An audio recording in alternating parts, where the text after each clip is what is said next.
Bible अध्ययनमा चाहिँ विशेष गरी हामी दुईटा भजन गीत गाउनेछौँ अनि प्रार्थना गरेर भजन गीत गाएपछि हामी सिधै बाइबलको च्याप्टरमा जानेछौँ। अनि यो समय म आदरणीय अर्जुन दाजुलाई दिनेछु अनि उहाँले हाम्रो आजको लिड गर्नुहुनेछ। हामी अनि त्यस पछाडि यो बाइबल अध्ययनको उहाँले ब्रिफिङ गरिसकेपछि तपाईँहरूलाई प्रकाश भएका कुराहरू बाँड्न सक्नुहुन्छ, आशिषित हुनुभएका कुराहरू बाँड्न सक्नुहुन्छ। हुन्छ दाजु, यो समय तपाईँले अनम्युट गरेर लिन सक्नुहुन्छ।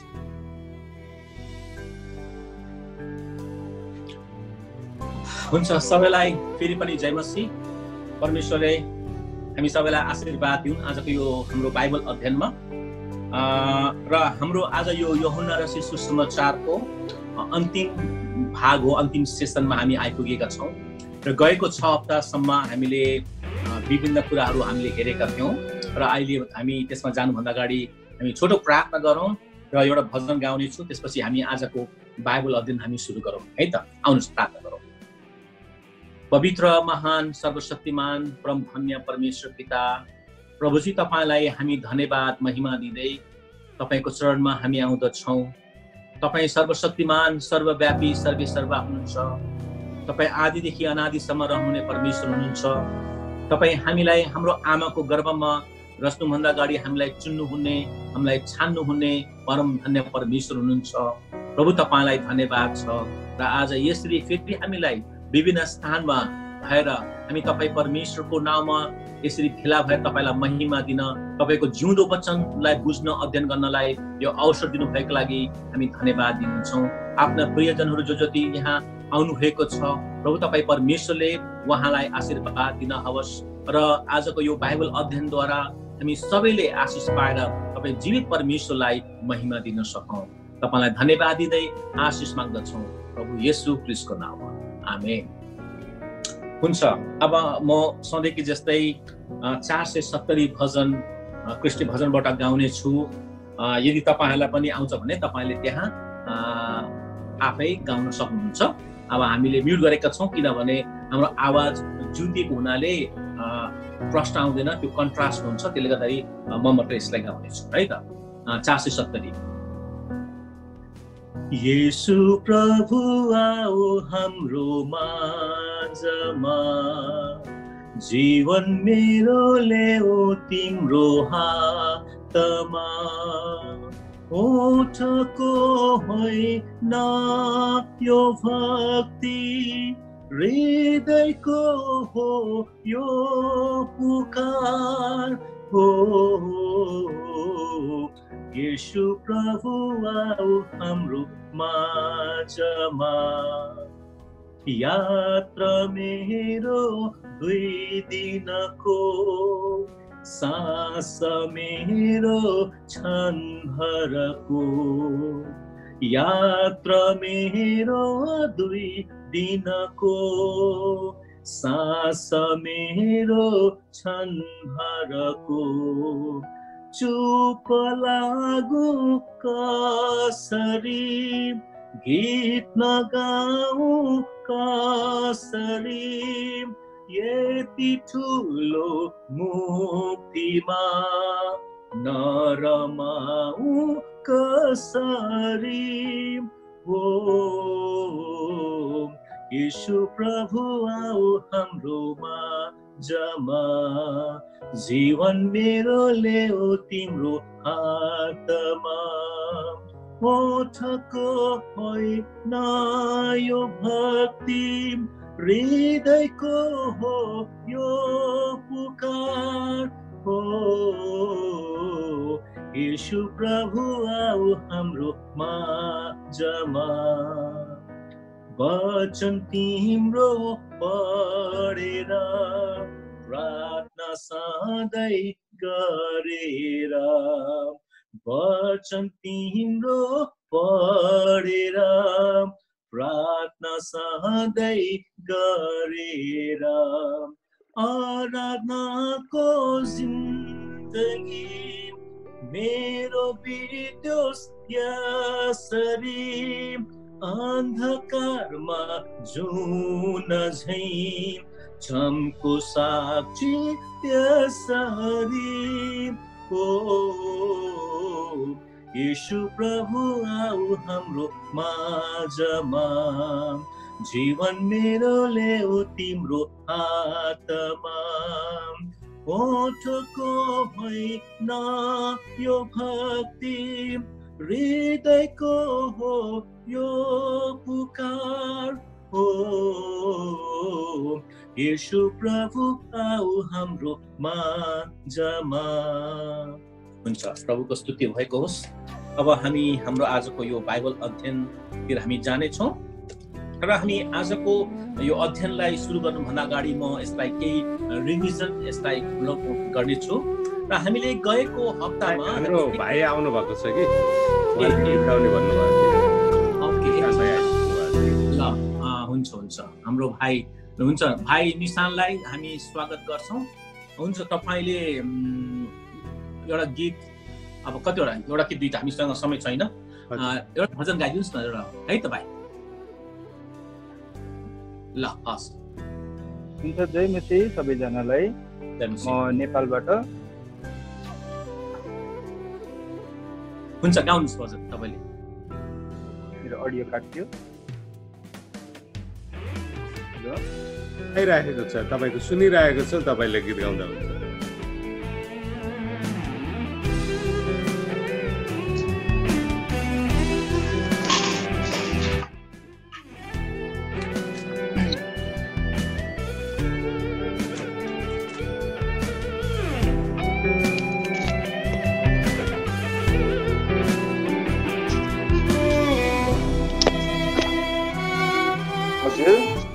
हुन्छ। जय मसीह सबैजनालाई। अहिले सबैजनाले सुनिराख्नु भएको छ होला।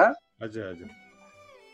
अनि आज यसरी मलाई यो भजन गाउनुको लागि समय दिनु भएको छ तपाईहरुले यो संगतिमा।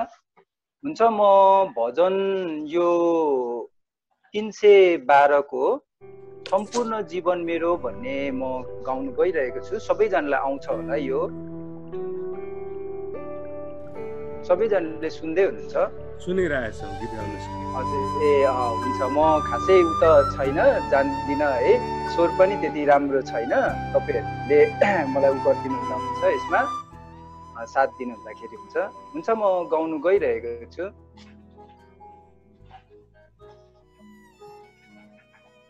सम्पूर्ण जीवन मेरो प्रभु तपाईकै हो, राज गर्नु हो सदा, तपाईकै पूर्ण होस् इच्छा। महान प्रभु तपाईको प्रेम अति गहिरो,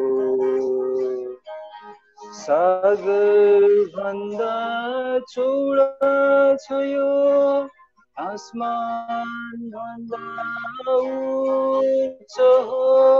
निकम्मलाई चुनेर जीवन दान दिनु गयो, इच्छा उद्देश्य प्रभु तपाईं नै हो मेरो, सम्पूर्ण जीवन मेरो। प्रभु तपाईकै हो, राज गर्नु हो सदा, तपाईकै पूर्ण होस् इच्छा। दूतगण गर्थे तपाईको स्वर्गमा महिमा, मानिसले गरे उनको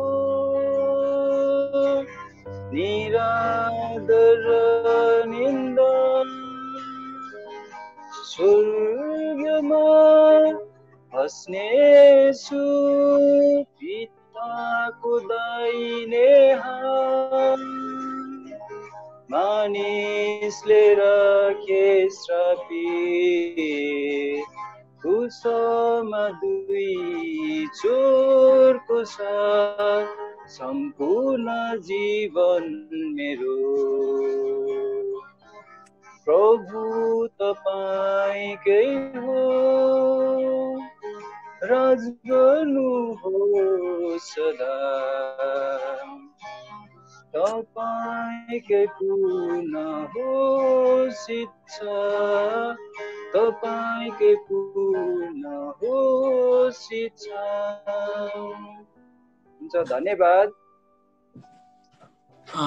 हुन्छ भाइ, हाम्रो निशान भाइलाई धन्यवाद छ। परमेश्वरले तपाईँलाई धेरै आशिष दिउन्। आउने दिनहरूमा तपाईँले फेरि प्रभुको निम्ति यस्तो मिठो मिठो भजनहरू गाउन सकोस्। हुन्छ, अब हामी हाम्रो आजको बाइबल अध्ययनतिर हामी जानेछौँ। मैले भन्दै थिएँ कि हामीले गएको हप्तामा 6 हप्तासम्म चाहिँ हामीले यूहन्ना रचित सुसमाचारका विभिन्न आउटलाइनहरूमाथि हामीले छलफलहरू त्यसमा हामीले अध्ययन गरेका थियौँ र म त्यसलाई एकचोटि फेरि तपाईँलाई दोहोऱ्याउने छु। तपाईँसँग जोसँग छ तपाईँले हेर्न सक्नुहुन्छ। यदि तपाईँसँग छैन भने पछि तपाईँलाई हाम्रो भाइ रमेशले पठाइदिनुहुनेछ। र हामीले पहिलो हप्तामा हामीले रूपरेखा के हेरेको थियौँ भने पहिलो हप्तामा 1 अध्यायको 1 देखि 18 पदसम्म चाहिँ त्यहाँ चाहिँ परमेश्वरका पुत्रको देहधारी हुनुभयो भन्ने बारेमा चाहिँ हामीले हेरेका थियौँ। यूहन्ना रचित सुसमाचारले प्रभु येशू ख्रीष्ट चाहिँ यो संसारमा उहाँ ईश्वर भए तापनि उहाँ मानव रूपमा आउनुभयो भन्ने बारेमा चाहिँ त्यहाँ भनिएको थियो। हामीले पहिलो हप्तामा चाहिँ त्यस बारेमा हामीले छलफल गरेका थियौँ र हामीले अध्ययन गरेका थियौँ। त्यस्तै गरी हामीले दोस्रो हप्तामा चाहिँ हामीले के हेरेका थियौँ भन्दाखेरि परमेश्वरका पुत्रको प्रस्तुतिकरण, त्यहाँ उहाँ यो संसारमा आइसकेपछि प्रभु येशूले के गर्नुभयो भन्ने बारेमा चाहिँ त्यहाँ हामीले अध्ययन गरेका थियौँ, त्यहाँ हामीले हेरेका थियौँ। त्यस्तै गरी तेस्रो हप्तामा हामीले के हेरेका थियौँ भन्दाखेरि परमेश्वरका पुत्रको विरोध। हामीलाई थाहा छ जब प्रभु येशूले आफ्नो सेवाकाई सुरु गर्नुभयो र त्यहाँ धेरै विरोधहरू आए धर्मगुरुहरूबाट, ती यहुदीहरूबाट, र हामीले त्यसमा चाहिँ 5 अध्यायको 1 देखि लिएर 12 अध्यायको 50 पदसम्म ती कुराहरू हामी पाउन सक्छौँ। त्यस्तै गरी चौथो हप्तामा हामीले के हेरेका थियौँ भन्दाखेरि परमेश्वरका पुत्रद्वारा चेलाहरूको तयारी। अब यहाँ प्रभु येशूले आफ्ना चेलाहरूलाई चाहिँ अब तयार पार्दै हुनुहुन्थ्यो उहाँले, किनभने उहाँलाई थाहा थियो कि अब उहाँको जाने समय आइसकेको छ। अब उहाँ पछि परमेश्वरको राज्यको बारेमा, उहाँको महान सुसमाचार सुनाउनेको बारेमा चाहिँ प्रभु येशूले आफ्नो चेलाहरूलाई यहाँ तयार पार्दै गरेको हामी हेर्न सक्छौँ। त्यो चाहिँ 13 अध्यायको 1 देखि लिएर 17 अध्यायको 26 सम्म हामीले त्यहाँ हेरेका थियौँ। त्यस्तै गरी 5औं हप्तामा चाहिँ हामीले के हेरेका थियौँ भन्दाखेरि परमेश्वरका पुत्रको मृत्युदण्ड। अब त्यहाँ हेर्छौँ जब परमेश्वरलाई त्यहाँ पक्राउ गरियो र त्यहाँ मानिसले चाहिँ उनलाई चाहिँ छोड्ने उनीहरूको मन साकेन र त्यहाँ चाहिँ प्रभु येशूलाई चाहिँ क्रुसमा टाँग्ने आदेश त्यहाँ दिएको थियो र हामी त्यो चाहिँ 18 अध्यायको 1 देखि लिएर 19 अध्यायको 37 सम्म हामीले त्यो कुरा हामी पाउन सक्छौँ। र 6औं हप्तामा चाहिँ हामीले के देखेका हेरेका छौँ भन्दाखेरि परमेश्वरको पुत्रको पुनरुत्थान। त्यहाँ प्रभु येशू ख्रीष्टलाई क्रुसमा टाँगियो र उहाँलाई चाहिँ क्रुसबाट निकालेर उहाँलाई त्यहाँ चिहानमा त्यहाँ गाडिएको छ हामी हेर्छौँ। र त्यसपछि तेस्रो दिनमा प्रभु येशू चाहिँ के हुनुभयो त, उहाँ मरेकोबाट चाहिँ पुनरुत्थान हुनुभयो, उहाँ बौडी उठ्नुभयो भन्ने बारेमा चाहिँ 19 अध्यायको 38 देखि लिएर 21 अध्यायको 23 सम्म चाहिँ हामीले हेरेका थियौँ। र आज हाम्रो यो अन्तिम हाम्रो हप्ता छ र आज हामी धेरै यसमा जाने छैनौँ। हाम्रो आजको यो 7औं हप्तामा चाहिँ यसको निष्कर्ष, अहिलेसम्म हामीले जे जति हामीले अध्ययन गऱ्यौँ, हामीले हेऱ्यौँ, पाठ गऱ्यौँ, अब यसको निष्कर्षको बारेमा चाहिँ हामीले आज हेर्नेछौँ। र मैले यहाँ तपाईँहरूलाई पठाइदिएको छु, अङ्ग्रेजीमा कन्क्लुजन भनेको छ। यूहन्ना रचित सुसमाचारको 21 अध्यायको 24 र 25 पदलाई मात्रै हामी यहाँ आज यसो मनन गर्नेछौँ। यहाँ यसले लेखिएको छ। हामी आजको निष्कर्षमा चाहिँ हामी 24 पदलाई हामी हेरौँ है त। तपाईँसँग बाइबल छ भने बाइबल पल्टाउन सक्नुहुन्छ र तपाईँले नोट पनि गर्न सक्नुहुन्छ। यहाँ 24मा यहाँ के भनिएको छ भन्दाखेरि यी तीनै चेला हुन् जसले यी कुराहरूका विषयमा गवाही दिँदछन् र यी कुरा लेखेका छन्, अनि हामी जान्दछौँ कि तिनको गवाही साँचो छ। यहाँ चाहिँ के भनेको छ, यी तीनै चेला हुन् भनेको चाहिँ यो त्यही चेला हो जसले प्रभु येशू ख्रीष्टको बारेमा भनेको अर्थ चाहिँ त्यो चाहिँ को त यूहन्ना नै हो। त्यो यूहन्ना प्रभुका चेलाहरू मध्येमा यूहन्ना जसले यो यूहन्नाको पुस्तकलाई लेखेका थिए र त्यसैको बारेमा चाहिँ यहाँ भनिएको छ र त्यहाँ के छ त्यहाँ उद्धृत गरिएको छ र यी कुरा लेखेका छन् अनि हामी जान्दछौँ कि तिनको गवाई साँचो छ। हामी भन्ने शब्द चाहिँ यहाँ लेखिएको छ र यसले हामी के पनि बुझ्न सक्छौँ भने त्यहाँ यूहन्ना मात्र नभएर अरू चेलाहरू पनि त्यहाँ थिए र अरू चेलाहरूले पनि त्यो गवाई साक्षी दिएका थिए कि प्रभु येशू ख्रीष्ट उहाँ यो संसारमा आउनुभयो र मानवको निम्ति चाहिँ उहाँ यो संसारमा आएर उहाँ के हुनुभयो त उहाँ क्रुसमा टाँगिनुभयो, उहाँ बलि हुनुभयो, उहाँ गाडिनुभयो, बौरी उठ्नुभयो र उहाँ स्वर्ग रहनुभयो। र त्यो चाहिँ हामी 24मा हामी ती कुरा हामी पाउन सक्छौँ। र 25मा भनेको छ तब भनेछ येशूले अरू पनि धेरै काम गर्नुभयो। हेर्नुहोस् है, ती मध्ये प्रत्येकको बारेमा लेखिने हो भने मलाई यस्तो लाग्छ कि तिनका विषयमा लेखिएका पुस्तकहरू संसारभरि नै पनि हटाउने थिएनन्। अब यहाँ के गरेको छ भने यूहन्नाले चाहिँ उनले जति पनि कुराहरू त्यहाँ लेख्न खोजेका थिए प्रभु येशूका जति पनि क्रियाकलापहरूलाई यदि पुरै रूपमा यदि बयान गर्नुपर्ने यदि हो भने चाहिँ त्यहाँ भनेको छ संसार नै यदि त्यो यदि कपी भएको पुस्तक भएको भए चाहिँ त्यहाँ लेख्न अट्ने थिएन भनेको अर्थ चाहिँ प्रभु येशू ख्रीष्टको बारेमा यूहन्नाले त्यो कुराहरू मात्रै यहाँ उल्लेखित गरिएको छ जुन कुरा आवश्यकता छ, जुन कुरा चाहिँ मानिसले चाहिँ यो कुरा थाहा पाउन सक्दछ, विश्वास गर्न सक्दछ कि प्रभु येशू ख्रीष्ट नै मसीहा हुनुहुन्छ, उद्धारक हुनुहुन्छ, जसद्वारा मानिसले उद्धार र मुक्ति पाउन सक्छ भन्ने बारेमा चाहिँ हामी 25मा त्यो कुरा पाउँदछौँ। र यसलाई सपोर्ट गर्नको निम्ति हामी यूहन्ना र सुसमाचार 14:26मा हामी एकचोटि जाउँ त। यूहन्ना 14:26मा यहाँ यसरी लेखिएको छ। यही कुरालाई चाहिँ सपोर्ट गर्नको निम्ति 14:26मा यहाँ यूहन्नाले यसरी लेखिएको छ। 14:26मा हेर्नुहोस् है, यहाँ यसरी भनेको छ,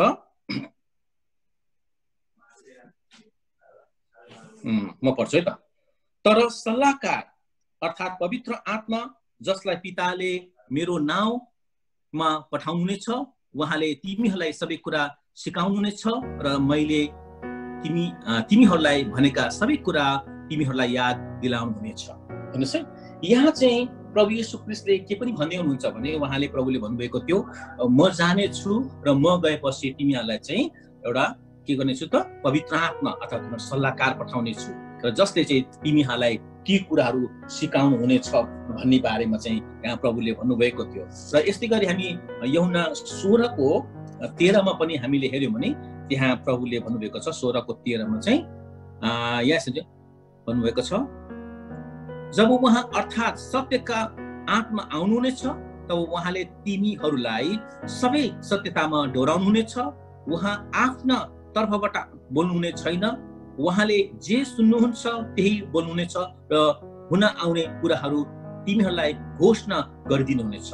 यहाँ प्रभु येशूले चाहिँ अब के पनि यहाँ भन्दै हुनुहुन्छ भने अब म जानेछु र म गएपछि तिमीहरूलाई चाहिँ पवित्र आत्मा पठाइदिनेछु, तिमीलाई सल्लाहकार पठाइदिनेछु र उहाँले तिमीहरूलाई यस बारेमा सबै कुराहरू गर्नलाई चाहिँ मद्दत पुर्याउने छ भन्ने बारेमा चाहिँ यहाँ यूहन्ना रचित सुसमाचारमा चाहिँ यूहन्नाले यस प्रकारले चाहिँ के गरेको छ त यहाँ उल्लेख गरिएको छ। र अब म तपाईहरूलाई यूहन्नाले चाहिँ अब यो पुस्तकलाई चाहिँ विशेष केमा जोड दिएको छ भन्ने बारेमा म अलिकति तपाईहरूलाई बुझाउने यहाँ म प्रयास गर्नेछु। यूहन्नाले एउटा कुरा त अघि हामीले हेर्यौँ कि उहाँले के कुरा यहाँ देखाउँदै हुनुहुन्छ भने परमेश्वरको पुत्र प्रभु येशू ख्रीष्ट चाहिँ उहाँ यो संसारमा मानव रूपमा चाहिँ मानिसहरूको बीचमा वास गर्नलाई आउनुभयो। बुझ्नु भएन? प्रभु येशू ख्रीष्ट ईश्वर हुनुहुन्छ र उहाँ ईश्वर भए तापनि उहाँ यो संसारमा मानव रूपमा मानिसहरूको बीचमा चाहिँ वास गर्न आउनुभयो भन्ने बारेमा चाहिँ यहाँ यूहन्नाले यो कुरा देखाउन उसले यहाँ गर्दछ।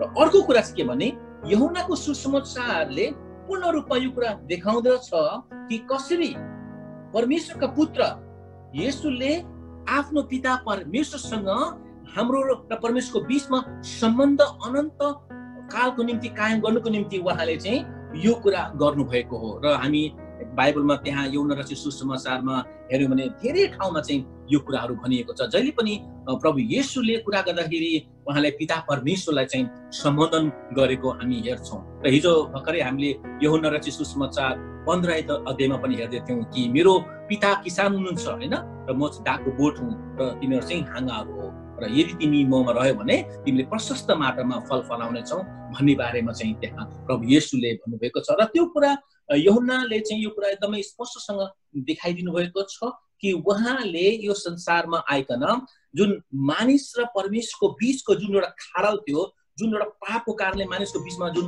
एउटा दरार थियो, जुन एउटा त्यो स्टोनमा उहाँ चाहिँ एउटा सानो भएर एउटा पुल भएर चाहिँ हाम्रो बीचमा एउटा मध्यस्थकर्ताको रूपमा उहाँ आउनुभयो भन्ने बारेमा चाहिँ यूहन्ना र सुसमाचारले चाहिँ यो कुरा चाहिँ आज देखाएको छ।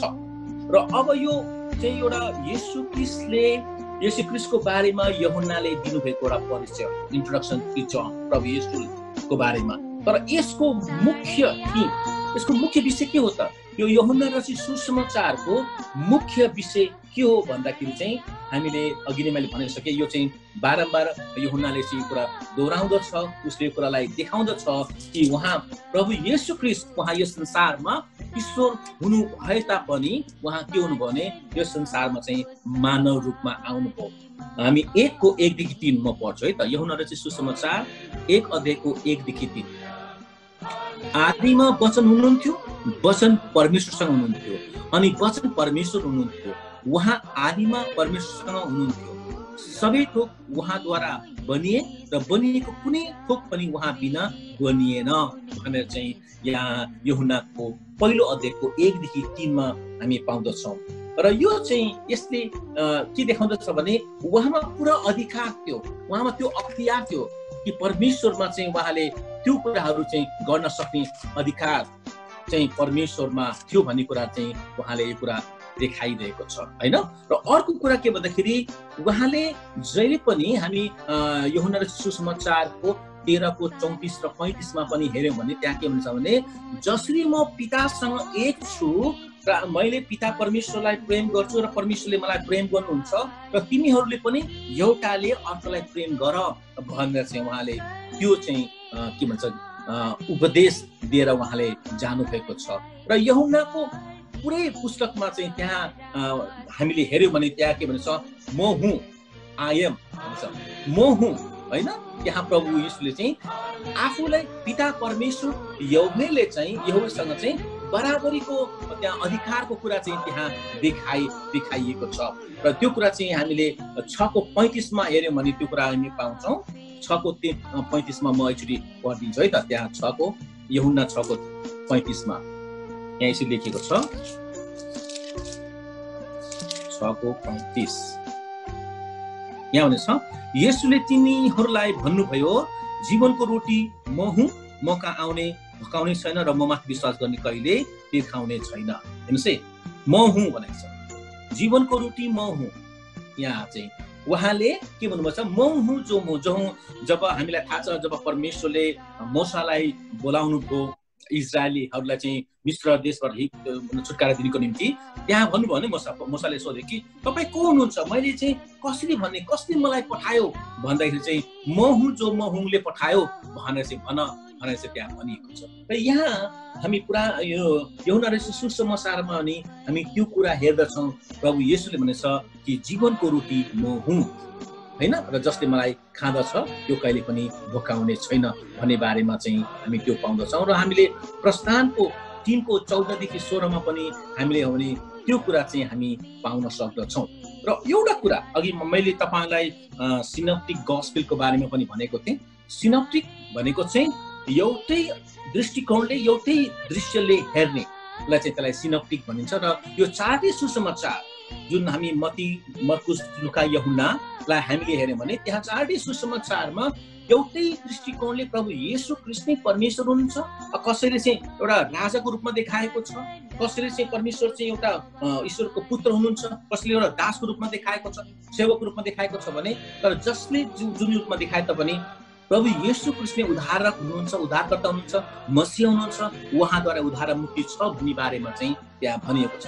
र यो सिनोप्टिक गस्पेलमा चाहिँ यो के भन्दछ भने विशेष के जोड दिन्छ भने परमेश्वरको राज्य अथवा स्वर्ग परमेश्वर र उहाँको राज्यको स्वर्गको बारेमा चाहिँ उहाँले के देखाउँछ भने एकता। प्रिय, हामीले यो यूहन्ना र सुसमाचारमा हामीले हेर्यौँ भने त्यहाँ घरिघरि प्रभु येशूले चाहिँ एकताको बारेमा चाहिँ त्यहाँ जोड दिएको छ। म पढ्छु है त, यूहन्ना 10:30 मा, यूहन्ना 10:30 मा,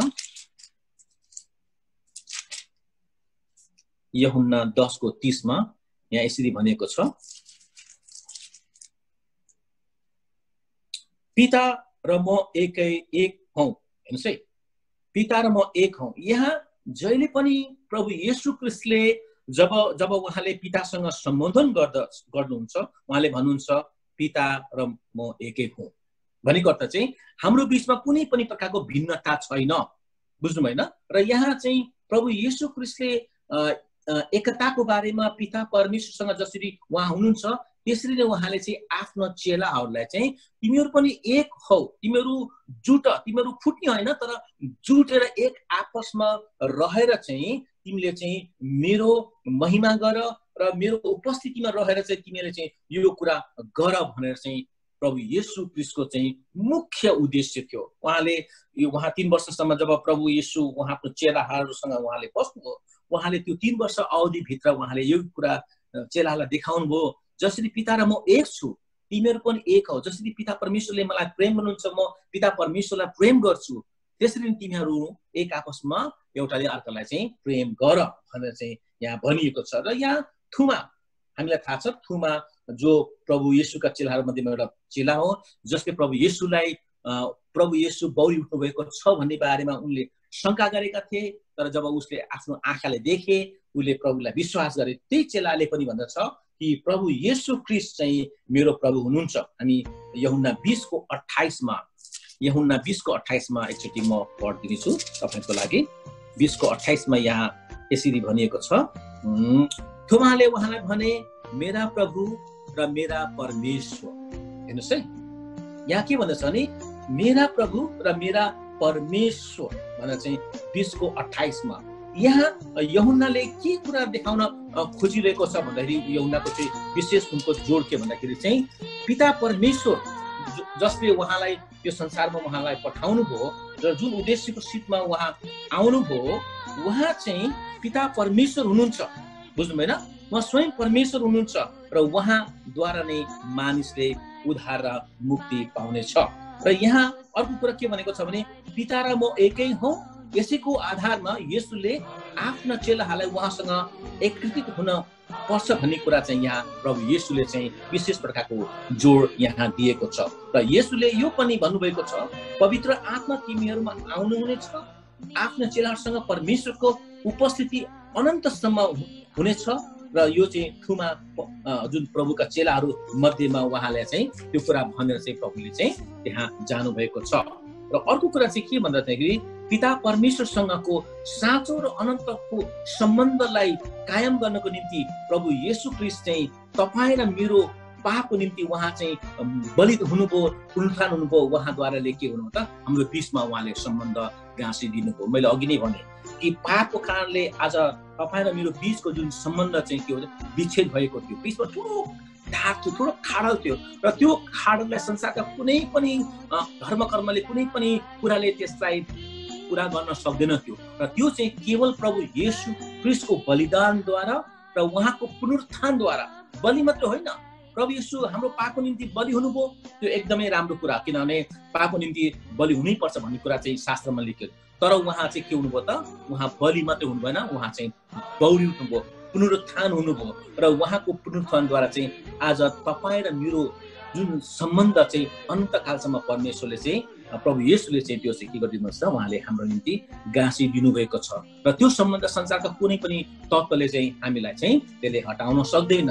र आज विश्वले यो सुसमाचार सुन्न आवश्यक छ। प्रिय, आज जुन कुरा तपाईँ र मैले यूहन्ना र सुसमाचारमा हामीले हेऱ्यौँ कि प्रभु येशू ख्रीष्ट उहाँ स्वयं परमेश्वर भएर पनि उहाँ मानव रूपमा आइकन आज उहाँले हाम्रो खातिर आफ्नो शरीरलाई, आफ्नो रगतलाई उहाँले बगाउनु भयो, उहाँ क्रुसमा टाँगिनु भयो, उहाँ कुटाई फुकाई उहाँले कोर्रा खानुभयो र उहाँले सबै कुराहरू गरेर आज तपाईँ र मलाई चाहिँ त्यो सम्बन्ध पिता परमेश्वरसँगको सम्बन्ध चाहिँ कायम गरिदिनु भएको छ। किनभने उहाँ अति पवित्र परमेश्वर हुनुहुन्छ र हामी पापी मानिस कहिले पनि त्यो पवित्र परमेश्वरसँग सम्बन्ध हामीले गाँच्न सक्ने थिएनौँ। केवल प्रभु येशूको बलिदानद्वारा र उहाँको पुनरुत्थानद्वारा उहाँलाई विश्वास गरेर त्यो सम्बन्ध प्रभु येशूले चाहिँ गाँसिदिनु भएको छ भन्ने कुरा आज यो सुसमाचार, यो खुसीको कुरा आज हामीले हाम्रो इष्टमित्रलाई, हाम्रो आफन्तलाई, हाम्रा देशमा हाम्रा मानिसहरूलाई विभिन्न ठाउँमा हाम्रा नेपाली भाषीहरू र अन्य भाषीहरूको बिचमा चाहिँ यो गजबको सुसमाचार सुनाउनु पर्छ भन्ने आवश्यकता आज परमेश्वरले हाम्रो हृदयमा राखिदिनु भएको छ र यूहन्नाले पनि यही कुरालाई उनले आफ्नो पुस्तकमा लेखेको छ र परमेश्वरलाई धन्यवाद होस्। र आज हामीले यूहन्ना र सुसमाचारका केही रूपरेखाहरू हेरेर प्रभु येशू यो संसारमा उहाँ आउनुभएको रहेछ, हाम्रो पापको निम्ति उहाँ बलि हुनुभएको रहेछ, उहाँलाई विश्वास गर्नेलाई उद्धार मुक्ति दिनुभएको रहेछ, उहाँलाई प्रेम गर्नेलाई उहाँले परमेश्वरले त्यो अनन्तकालसम्मको सम्बन्ध गाँसिदिनु भएको रहेछ। र आज यही कुरा आज संसारका भएका मानिसहरूले जो अन्धकारमा छन्, जस्तै प्रभु येशूलाई चिनेका छैनन्, उनीहरूलाई भन्ने आवश्यकता यो सुसमाचार परमेश्वरले आज तपाईँ मलाई दिनुभएको छ। र म विश्वास गर्दछु हामी जो जति छौँ, हामीले जतिले सुनेका छौँ, जतिले विश्वास गरेका छौँ, यो महान सुसमाचार हामीले हाम्रा मानिसको बिचमा विश्वमा चाहिँ फैलाउनु परेको छ। हुन्छ, परमेश्वरले हामीलाई आशीर्वाद दिउन् र हामीले आज यूहन्ना रचित सुसमाचारको यो 1देखि 21 पदसम्म अध्यायसम्म चाहिँ हामीले अध्ययन गर्यौँ, यसलाई बुझ्यौँ। र अब म तपाईँलाई केही समय दिनेछु। तपाईँहरूलाई यस सम्बन्धी केही प्रश्न छ, केही आशिष पाउनु भएको छ भने तपाईँहरूले चाहिँ भन्न सक्नुहुनेछ। हस् भाइ रमेश। हजुर, तपाईँहरूले हात उठाउन सक्नुहुन्छ, म अनम्युट गरिदिन्छु। अनि केही हामी पास्टरहरूबाटै जाउँ, अलिकति हामी पास्टर भरतबाटै जाउँ न, पछाडि राजन दाइकोमा आउँ। पास्टर भरतले अनम्युट गरेर अनम्युट गर्नुहोस्, तपाईँको अनम्युट भएको छैन।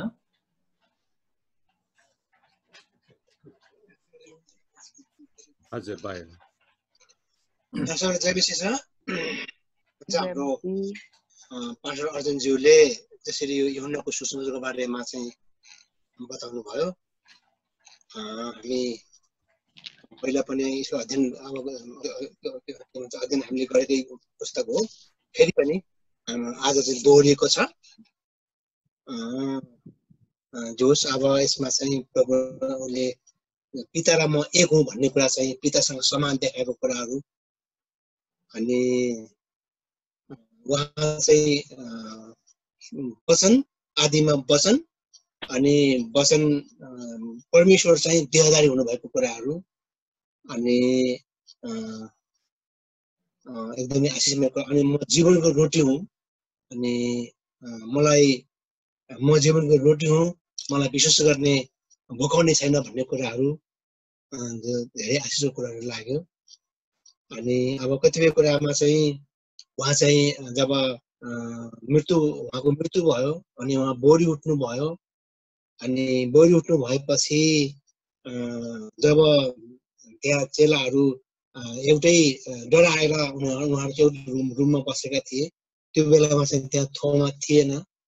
अनि पछि अरू साथीहरूले थोमालाई भन्दा हामीले प्रभुलाई देख्यौँ भन्दाखेरि, अनि म त उहाँलाई जबसम्म म देख्दिनँ तबसम्म मैले उहाँको औँलामा हातमा हत्केलामा औँला राख्दिनँ, उहाँको कोखामा मेरो हात राख्दिनँ, तबसम्म म चाहिँ विश्वास गर्ने छैन भनेर भनेको कुराहरू। त्यसमा पछि स्वयं फेरि थोमा भएकै बेलामा चाहिँ प्रभु त्यहाँ देखिनु भयो, अनि थोमालाई बोलाउनु भयो, थोमा तिमीले त देखेर विश्वास गर, तिम्रो औँला यहाँ राख, तिम्रो हात मेरो कोखामा राख, तिमीले त देखेर विश्वास गर्यौ, तर नदेखिकन विश्वास गर्नु धन्य हुन् भन्ने कुराहरू त्यहाँ छ होइन। यस्तै कुराहरू छ। अब धन्यवाद छ यो सबै कुराको, यो केही समय बोल्नको लागि दिनुभएको लागि। हुन्छ, हाम्रो पास्टर भरतजीलाई धन्यवाद छ, उहाँले केही प्रकाश पार्नुभयो। अरू हाम्रो भाइ राजेन्द्र भाइ कहाँ हुनुहुन्छ? अनम्युट गरेर राजन दाइले। हजुर, राजेन्द्र भाइ। धन्यवाद। समयको लागि हाम्रो आदरणीय पास्टर अर्जुन दाजुले एकदमै बुझिने भाषामा यूहन्नाको पुस्तकलाई स्पष्ट गरिसक्नु भएको छ र यूहन्नाको पुस्तक चाहिँ यसको मूल सन्देश चाहिँ येशू परमेश्वरको पुत्र हुनुहुन्छ र येशू ख्रिस्टमा विश्वास गर्ने मानिसले अनन्त जीवन पाउँछ भन्ने विषयमा एकदमै स्पष्ट गरी लेखिएको छ र सबैले बुझ्ने भाषामा एकदमै सजिलो पुस्तक हो र हाम्रो क्रिस्चियन जीवनको लागि एकदम व्यावहारिक शिक्षा हामीले यसमा पाउँछौँ र साँच्चै नै यहाँ यो पुस्तकको सुरुदेखि अन्तिमसम्म हामीले हेर्दाखेरि येशू ख्रिस्ट चाहिँ परमेश्वरको पुत्र र उहाँमा विश्वास गर्यो भने मानिसको पाप क्षमा हुन्छ र उहाँमा विश्वास गरेन भने मानिसको पाप क्षमा हुँदैन र येशू हाम्रो पापको निम्ति थुमा भएर आउनु भएको भन्ने कुरा स्पष्ट लेखिएको छ। यसकारण बाइबलमा सबै पुस्तकहरू एकदमै महत्त्वपूर्ण छ, परमेश्वरको वचन हो, तर चारवटा सुसमाचारको पुस्तकहरू चाहिँ बाइबलको मुटु हो। मर्कुस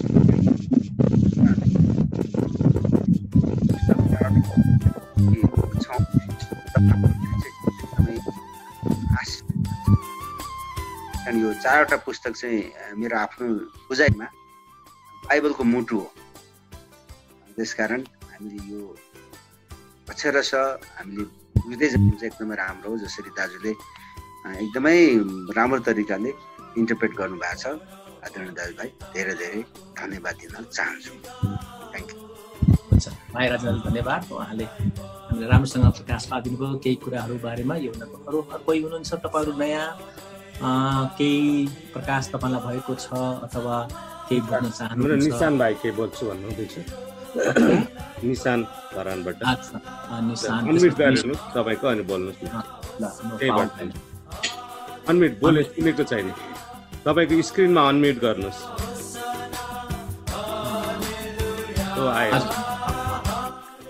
म पनि यहाँ आज अलिकति आजको वचनको प्रकाशहरू मैले अलिकति पाएको हो।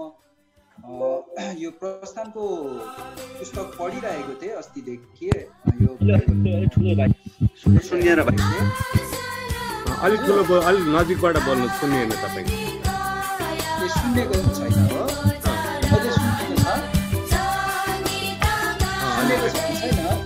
अहिले त हेडफोन लाउनु भयो कि अलि राम्रो इयरफोन सुनिन्छ होला? अहिले त सुनिएर हुन्छ हजुर। अनि त्यसपछि यो मैले आजको वचनहरूबाट अलिकति प्रकाश मलाई भएको छ। म यहाँनिर प्रस्थानको पुस्तक मैले पढिरहेको थिएँ विगत केही दिनदेखि, प्रस्थानहरू म अगाडिदेखि हेरिरहेको थिएँ। अनि यहाँनिर मोसाले परमेश्वरलाई उता फारोको उसबाट इजरायलीहरूलाई लिएर आइज भन्नुभएको थियो। म प्रस्थानको पुस्तकमा हेर्दैछु अनि यहाँनिर चाहिँ अनि मोसाले भन्नुभएको थियो, म इजरायलीहरूलाई कसले पठाएको हो, तपाईँ चाहिँ को भनेर भन्दा के भन्नु भनेर भनिएको होइन, त्यहाँनिर त्यस्तो देखेको थिएँ। अनि आज मैले यूहन्नाको वचन सुन्दा सुन्दै त्यो कुराहरू मलाई अलिकति प्रकाश भयो। मैले त्यति बेला प्रस्थानको पुस्तकहरू पढ्दाखेरि मैले त्यो कुराहरू याद गरेको थिइनँ। अनि यहाँनिर प्रस्थान 3:14 भनिएको रहेछ, तब परमेश्वरले मोसालाई भन्नुभयो, म हुँ जो म हुँ।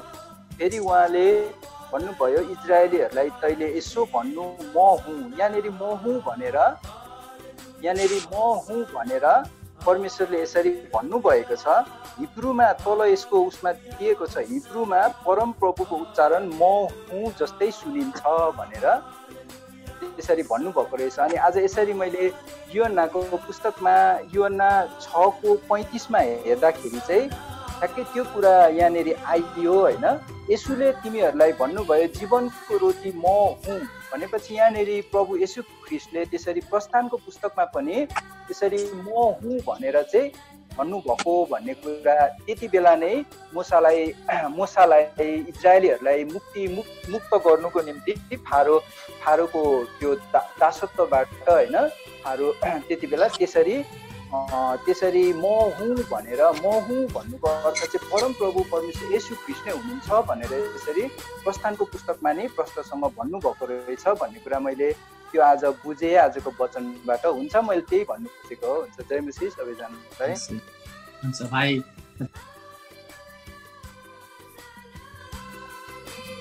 अर्जुन दाइ कन्मिट गर्नुहोस् त। पावल भाइ हुनुहुन्छ? हजुर, जय मसीह महाराज। हजुर, धेरै धेरै धन्यवाद छ होइन, परमेश्वरलाई पनि धन्यवाद भन्छु अनि मेरो भाइलाई पनि धन्यवाद भन्छु होइन। भाइले नि यो खास गरेर यो लकडाउनमा सङ्गति पाएको थिएन, मैले यसरी भेट्नु मौका पाएँ अनि धन्यवाद। सबै परिवारहरू हाम्रो के भन्छन् भरत दाजुहरू परिवारसँग सबैसँग भेट हुने मौका पाएको छु, धन्यवाद भन्छु। र धेरै कुरा सिक्ने पनि मौका पाएको छु, धन्यवाद भन्छु। र धेरै कुराहरू खास र भन्ने हो भने चाहिँ हामीले यो सबै कुरा हामीले त बुझ्छौँ होइन, हामीले बुझ्छौँ कि यो सबै म हो भन्ने हुन्छ। एकदम धेरै शिक्षा अरू सुसमाचारभन्दा फरक पनि छ होइन। यो यूहन्नाबाट धेरै कुरा बुझ्छौँ म हो भन्ने कुरा, अब सबै कुरा म हो भन्ने कुरा। तर कतिपय अरूले क्या अरू विश्वासी र हाम्रै के अरू भन्नाले अरू रिलिजनहरू इस्लामिक भयो यिनीहरूले या अरू हाम्रै क्रिस्चियन नभएर अरू शिक्षाहरूले नै त्रिएकता बारेमा जस्तो एकको एकमा भयो भने एकको एकमा छ नि, त्यो कुरा मैले सुरुदेखि नसुनेको भएर एकचोटि बताइदिनुहुन्छ कि जस्तै यो बारेमा त्रिएकता और एकता भने एक परमेश्वर हुनुहुन्छ या त्रिएकता हुन्छ देहधारी वचन आदिमा वचन हुनुहुन्थ्यो एक हुन्थ्यो, त्यसबारे केही बताउनुहुन्छ कि भन्ने म चाहन्छु। अझै एकचोटि प्रश्न बताउनुहुन्छ भन्ने चाहन्छु। हुन्छ, तपाईँले यो आदिमा वचन एक अध्यायको एक पद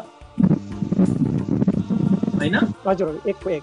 जस्तै त्रिएकता एकता अलग अलग जस्तै अलग हुनुहुन्छ एक हुन्छ, त्यसमा कन्फ्युजन कतिपयलाई थाहा पनि छैन होला।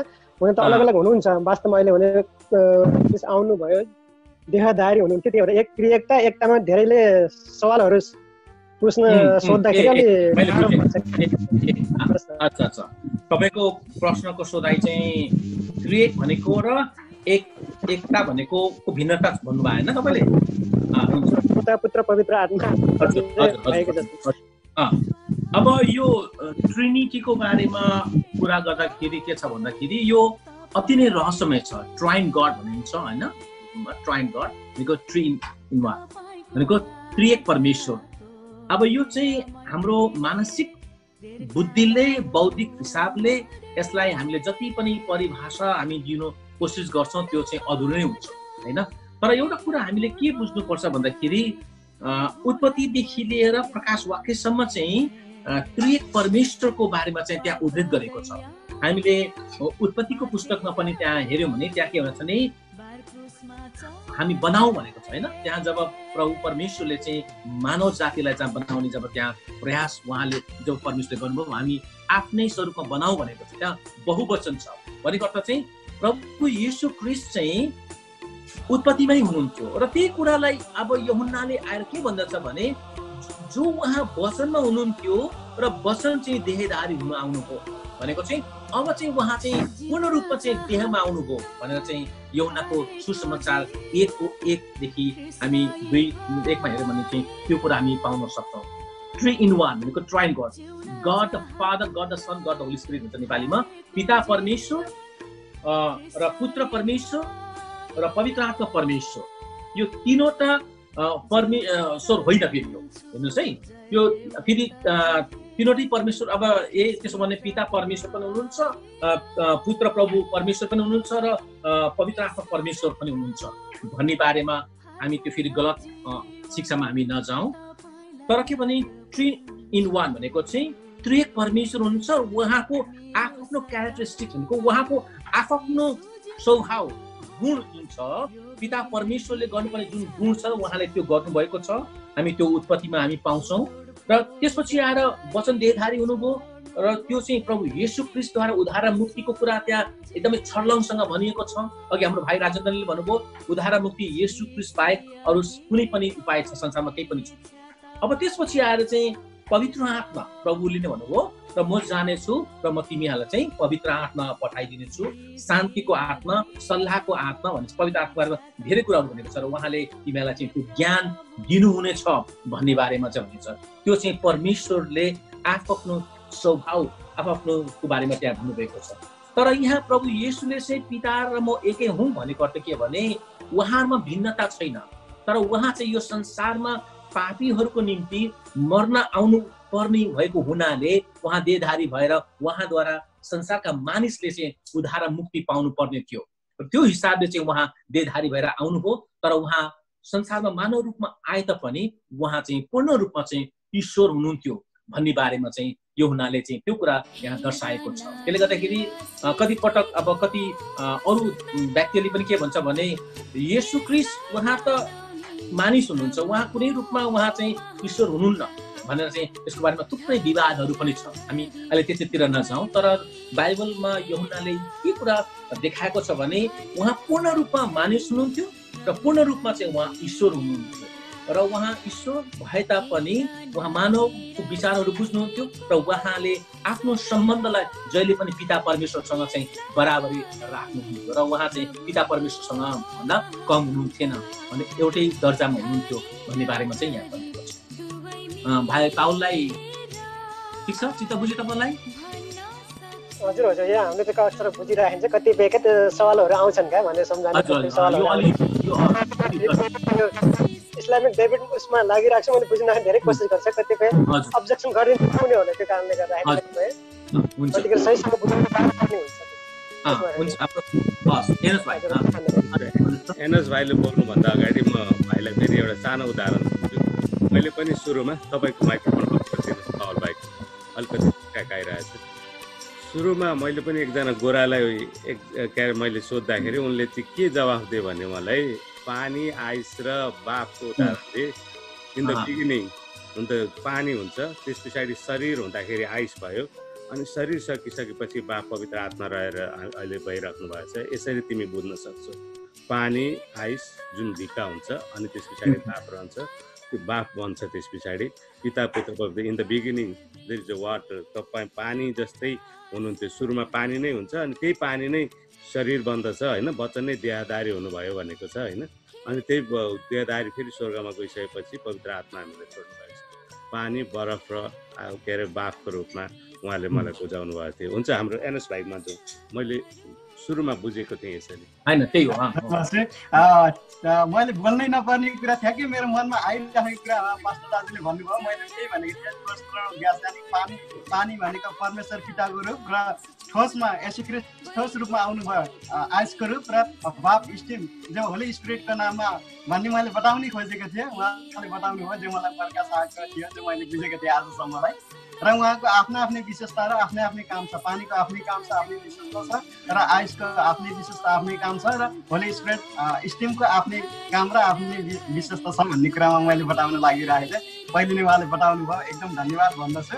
र यो यूहन्ना जहाँ लास्ट विक 6 विकमा हाम्रो पास्टर अर्जुन दाजुले बताउनु भएको जहाँ आत्मिकी अन्धोपन भन्ने कुराले पनि मैले प्रकाश पाएँ। त्यसमा उहाँले जब येशू ख्रीष्ट संसारमा आउनुभयो किन अभिवासी या त आफ्नो चेला बाहेक अरू कहाँ किन देखिनु भएन भन्ने कुराहरूको बताउँदै हुनुहुन्थ्यो उहाँले। त्यसमा मैले के अरे यूहन्ना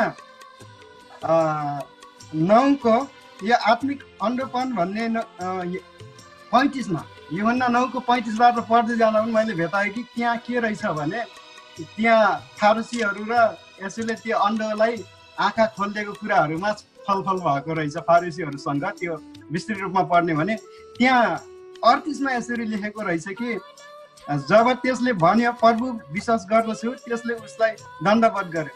तब 37मा रहेछ, 37मा अघि म नै हुँ भन्ने कुरामा प्रभु येशू ख्रीष्टले पनि जो यस अन्धलाई सोद्धा उही नै हुँ भनेर भन्नुभएको रहेछ कि 37मा। किनकि येशूले त्यसलाई भन्नुभयो तिमीले उसलाई देखेका छौ भन्दा अनि तिमीसँग बोल्ने उही नै हो भनेर येशू ख्रीष्टले त्यो अन्ध व्यक्तिसँग पनि दाबी गर्नुभएको रहेछ। यो 9को 37-37मा। अनि यो कुराबाट प्रकाश पाएँ मैले हिजो मात्र पनि पुरा वाट्सएप सङ्गति ग्रुपमा यही त्यो प्रकाश पाएको कुराहरूको मैले बाँड्ने मौका पाएको थिएँ, त्यही बाँड्न पाएँ। यो कुरा प्रकाश पार्नु भएको लागि हाम्रो पास्टर अर्जुन दाईलाई धेरै धन्यवाद भन्दछु। हुन्छ जय मसीह। एउटा कुरा म भन्न मन लाग्यो। अब हामीले अहिले जुन हाम्रो प्रकाश रमेश भाइले जुन उहाँको एकजना गोरा पास्टरबाट सुन्नुभयो र हाम्रो एनोस भाइले जुन भन्नुभयो नि, त्यो चाहिँ एउटा एकदमै साधारणभन्दा साधारण एउटा सिम्प्लिफिकेसन, एउटा प्रभु येशूको ट्रिनिटीको बारेमा त्यहाँ विश्लेषण गर्ने एउटा तरिका, तर त्यो पर्याप्त मात्रामा छैन है। त्यसलाई हामीले एकदमै यथेष्टसँग चाहिँ यो नै ट्रिनिटी, त्रिएक परमेश्वरको परिभाषा हो भनेर चाहिँ भन्न सक्दैन। तर एउटा के भने अलिकति बुझ्नलाई सहज होस्, मान्छेले बुझ्न सकोस् भन्ने बारेमा भएको हुनाले यो ट्रिनिटीको बारेमा चाहिँ पानीलाई, बरफलाई र बाफलाई चाहिँ त्यहाँ दिएको छ। तर अघि मैले भनेअनुसार यो अति नै रहस्यमय छ होइन। अब यो रहस्यमय कुरालाई बाइबलले भनेको छ जुन कुरा रहस्य छ त्यसलाई रहस्य नै रहन देऊ, त्यसलाई हामीले संसारिक ज्ञान बुद्धिले त्यसलाई प्रयास गरेर निकाल्ने कोसिस नगर भनेको छ। त्यसले गर्दाखेरि हामी के बुझ्छौँ भने त्रिएक परमेश्वर हुनुहुन्छ, पिता परमेश्वर, पुत्र परमेश्वर, पवित्र आत्मा परमेश्वर। तर ती तीन व्यक्ति एक ईश्वर हुनुहुन्छ, एउटै ईश्वर हुन्छ, गड इज वान भनेछ। एउटै विश्वास, एउटै बप्तिस्मा, एउटै प्रभु हुन्छ नि होइन र, एउटै परमेश्वर हुनुहुन्छ। तर एउटा के भने एउटा बुझाउनलाई मान्छेलाई एउटा सांसारिक रूपमा बुझ्नको निम्ति एउटा साधारण एउटा त्यो एउटा उदाहरण मात्रै हो, तर त्यो चाहिँ यथेष्ट छैन। त्यसले गर्दा मैले यसलाई भन्ने अलि उ गरेन, तर तपाईँले भनिदिनुभयो त्यसको लागि धन्यवाद छ। हस्, अरू कोही हुनुहुन्छ?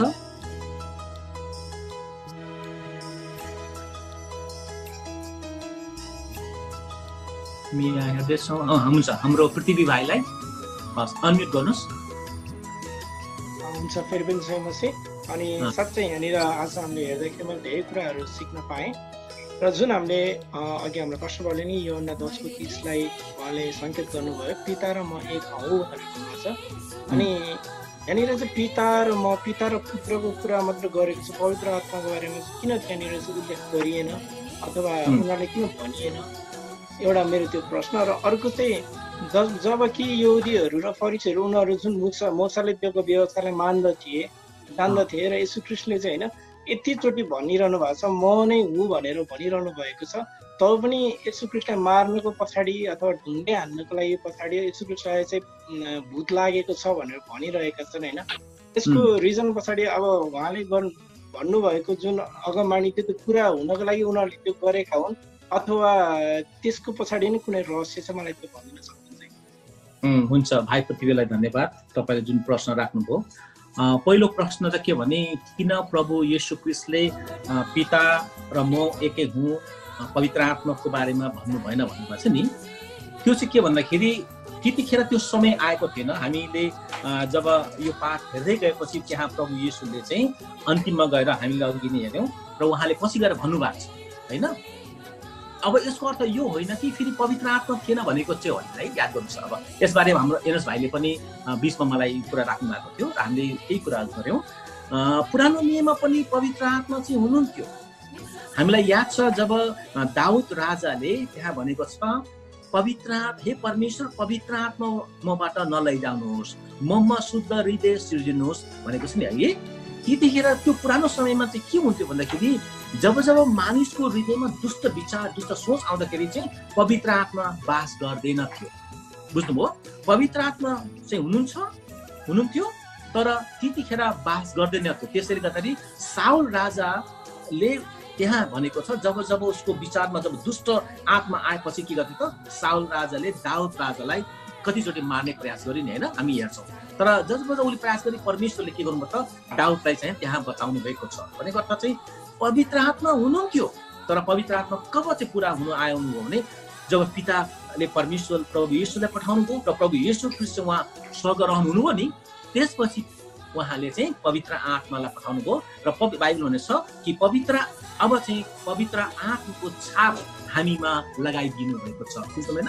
जुन बेलामा हामीले प्रभु येशूलाई विश्वास गर्छौँ त्यतिखेर नै पवित्र आत्माको छाप अब हामीमा लगाइदिनु भएको छ। हामी जस्तै एउटा उदाहरणमा एउटा पैसालाई हामीले हेर्यौँ भने हेर्दाखेरि त्यहाँ केही देखिन, त्यो सेतोमा यसरी हेर्यौँ त्यहाँ एउटा छाप हुन्छ नि, त्यो अदृश्य छाप परमेश्वरले हामी हरेकलाई चाहिँ पवित्र आत्माको छाप लगाइदिनु भएको छ। अब त्यो पवित्र आत्माको छाप चाहिँ अब के हुन्छ भन्दाखेरि हामी दिन प्रतिदिन भरिपुरी भयौँ भने त्यो अघि हामीले हिजो हेरेको छ 9वटा फलहरू हाम्रो जीवनमा देखा पर्दछ। तर यदि हामी चाहिँ संसारमै छौँ यता बाइबलतिर पनि ठिक छौँ संसारतिर पनि ठिक छौँ भने चाहिँ त्यो पवित्र आत्माको भरिपूर्व हामी हुँदैनौँ र त्यसले चाहिँ काम गर्न मिल्दैन। तर त्यसको अर्थ यो होइन कि पवित्र आत्मा छैन, पवित्र आत्मा हुनुहुन्थ्यो र पवित्र आत्मा चाहिँ प्रभु येशू ख्रीष्ट गइसकेपछि त्यो चाहिँ थर्ड फेजमा चाहिँ उहाँ चाहिँ देखा पर्नुभयो। पहिलो तपाईँको प्रश्नको उत्तर है त। अब दोस्रो तपाईँले भन्नुभयो कि प्रभु येशू ख्रीष्ट उहाँ स्वयं परमेश्वर हुनुहुन्छ भन्ने कुरा थाहा पाएर पनि किन त यो कुरा यहुदी धर्मगुरुहरूले चाहिँ प्रभु येशूलाई चाहिँ मानेनन्, इन्कार गरेन, हैन र? अब एउटा मुख्य कारण त के हो भने यो हुनु जरुरी थियो, किनभने हामीले यशायाको पुस्तकमा हेर्यौँ भने प्रभु येशू आउनुभन्दा अगाडि नै भविष्यवाणी त्यहाँ गरिसकेको थियो कि उहाँ यो संसारमा कस्तो रूपमा आउनुहुनेछ र आइसकेपछि उहाँलाई के हुनेछन्, त्यो सबै कुराहरू पुरा हुनुको खातिर पनि त्यो कुराहरू हुनु आवश्यकता थियो। अर्को कुरा चाहिँ हामीले के हेर्छौँ भने त्यहाँ पावलले भनेछ कि यो संसारका देवी देवताले हाम्रो आत्मिकी आँखालाई अन्धा तुल्याइदिनु भएको छ, आँखा तुल्याइदिएको छ हैन र त्यो अन्धा तुल्याएको हुनाले त्यतिखेर ती धर्मगुरुहरूले थाहा पाउँदा भन्दा पनि उनीहरू के भयो त अन्धो भए र उनीहरूले त्यो बुझेर पनि अबुझ भएर चाहिँ प्रभु येशू ख्रीष्टलाई चाहिँ त्यहाँ के त उनीहरूले अवहेलना गरे, षड्यन्त्र रचे, प्रभुलाई पक्राए, त्यहाँ क्रुसमा टाङ्नलाई पिलातसले कतिचोटि चाहिँ प्रभु येशूको दोष नदेख्दा पनि उनीहरूले के भने होइन यसलाई क्रुसमा टाङ्नै पर्छ। त्यो के थियो भने महान परमेश्वरको योजना अनुसार चाहिँ प्रभु येशू चाहिँ उहाँ टाङ्नै पर्ने थियो। अब यहुदी स्कृतिको कुरा आउँछ, यहुदी स्कृति अब प्रभुको चेला थिए, 3 वर्षसम्म प्रभुसँगै बसेका थिए, तर पनि के भयो त भन्दाखेरि उसको हृदयमा चाहिँ त्यो दुष्ट आत्मा चाहिँ पस्न गयो। तर त्यो पहिले नै उल्लेखित गरिएको थियो कि प्रभु येशू ख्रीष्टलाई चाहिँ त्यो प्रकारको चाहिँ धोका हुन्छ, उसलाई पक्राउनेछ, उसलाई चाहिँ त्यहाँ उस चाहिँ क्रुसमा टाँगिनेछ र यो सबै कुराहरू परमेश्वरको वचन पुरा हुनु परेको हुनाले यो सबै कुराहरू हुनु गएको हो। यदि यो परमेश्वरको वचन प्रभु येशू ख्रीष्ट परमेश्वर नभएको भए यो कुरा हुन्थेन र उसलाई कुनै पनि दोष नदेख्दा त्यहाँ क्रुसमा टाँग्नु किन आवश्यक, किनभने त्यो महान परमेश्वरको वचन पुरा हुनुपर्ने थियो र त्यो पुरा हुनुभएको हुनाले नै त्यो कुरा सबै हुन आए र आज तपाईँ र मेरो पापको निम्ति प्रभु येशू बलि हुनै पर्ने थियो हैन र बलि भएको हुनाले अब उहाँलाई त्यो सबै कुराहरू हुनु गएको हो। कुरा बुझ्दै हुनुहुन्छ कति भाइले? हजुर, अनि यससँग अलिकति सानो मात्र जोड्न चाहे, हजुरले भर्खर योद्धा स्कृतिको कुरा ल्याउनु भयो भनेपछि योद्धा स्कृति नै हुन्छ भन्ने कुरा त थिएन नि त त्यसमा, कि अब त्यहाँ चेलाभित्रबाटै हुनुपर्छ भन्ने पनि त थिएन नि कि? अब त्यहाँ बाइबलमा के भनेछ भने त्यहाँ यतिसम्म भनेछ कि त्यो मानिसले गर्भमा हुनुभन्दा दुवैकै राम्रो हुने त्यो पनि भनेछ यतिसम्म। तर त्यो के थियो भने त्यो परमेश्वरको योजनामा पर्छ के, बुझ्नु भएन?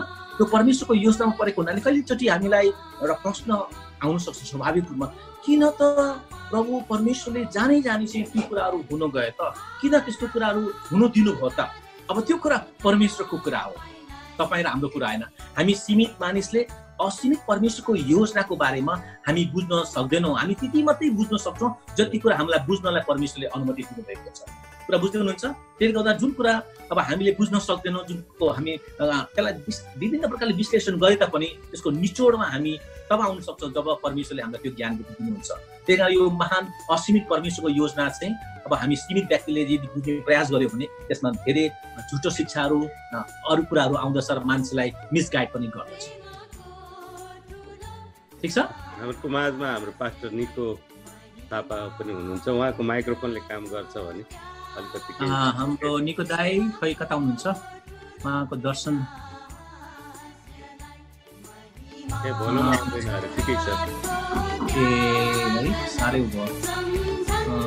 अरू कोही हुनुहुन्छ? हाम्रो मिनु बहिनी यो सुशान बहिनी के नबुझ्नु भएको छ भने तपाईँहरू नयाँ हुनुहुन्छ, कति कुराहरू कौशल्य लागेको हुन्छ किन यस्तो भएको भन्ने, त्यस्तो छ भने तपाईँहरूले सोध्न सक्नुहुन्छ। यतिखेर हामी पास्टरहरू हुनुहुन्छ, हामीहरूकोमा 3जना 4जना पास्टर। हाम्रो भाइ राजेन्द्रले पनि यसलाई भन्न सक्नुहुन्छ, हाम्रो भारत पास्टरले पनि, हाम्रो मेनु बहिनीको के छ?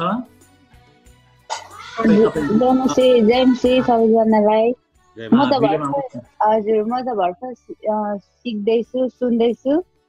ठिकै छ, छैन मेरोबाट। ए ल ठिकै छ।